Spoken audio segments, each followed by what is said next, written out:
I'm going to tag a couple of this creator's videos below. She was right to label it as the most important video she will ever make. It's a six-part series on learned helplessness. And she explains very simply and very brilliantly why dating and marriage and relationships is effed up now.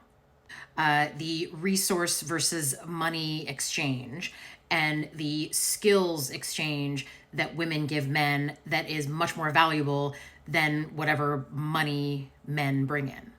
And if anyone disputes that what women bring to the table is way more valuable than what men do, all you have to do is write down all of the things that wives usually do for husbands historically, like all those domestic tasks, the organizing, the managing of the household. Now add up how much it would cost for that man to hire someone to do all those things. And then put that up against whatever paycheck that man is bringing into the house. But anyway, watch the whole series.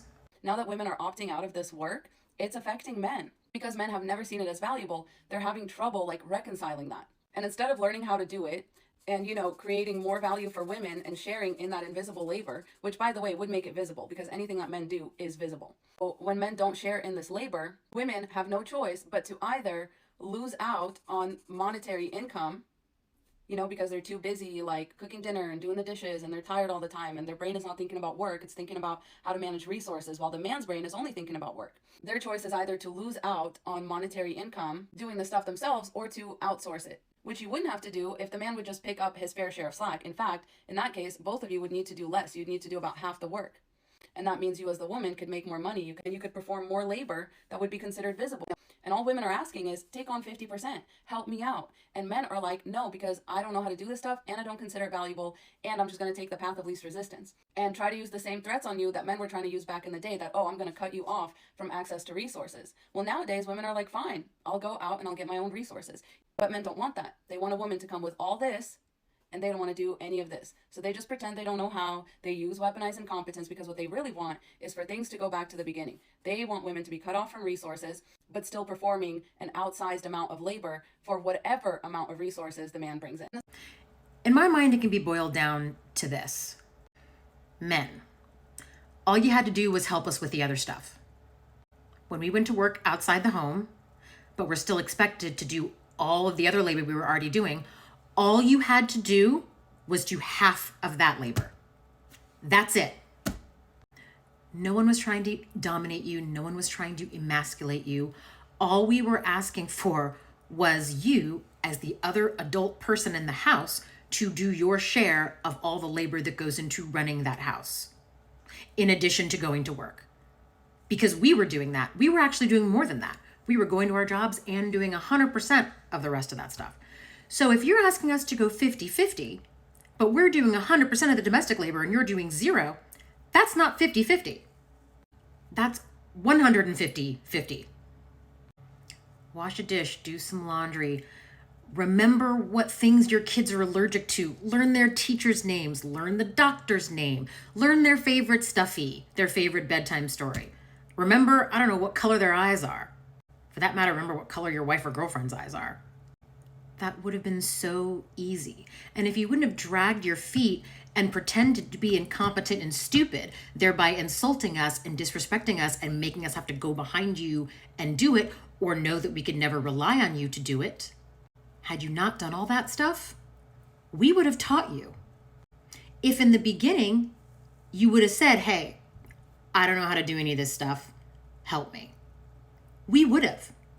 We would have helped you. We would have made you lists back in 1960, whatever.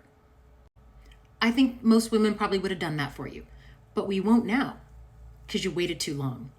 It's been too long. You're grown. Google exists. We're not doing that. You have to unlearn this helplessness yourself. Gentlemen, you have always had the power to fix this, but you refuse to. So it's just going to stay broken. But we'll be fine. We have money. We have community. We've learned how to be complete, full, whole human beings in the last 100 years. You have not. You have continued to devalue yourselves, telling yourself that your masculinity The only thing you bring into a relationship is protection and provision. Money and being a 200-pound meat shield between her and whatever danger awaits outside. All the while not realizing that the biggest danger in her life is probably you. But everyone's begging, oh, come together. We need each other. No, you need us. We don't need you. Because like I said, we're whole human beings. We can work, we can cook, we can take care of a house, we can mow the lawn, we can do DIY projects in the house if we want to, or we can hire someone to do those things with the money that we have. That's usually what I do.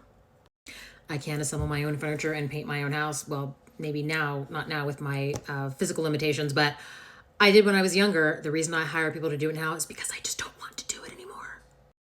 And the fact that I can hire someone, I do that. But you're not going to fix it, are you? We both know you're not going to fix it. You're going to continue, you as a group, as a collective group, are going to continue to drag your feet, and women are going to continue to exist and to go on with our lives as best we can and continue to build lives farther and farther away from you. I don't know what to tell you. You brought this on yourself.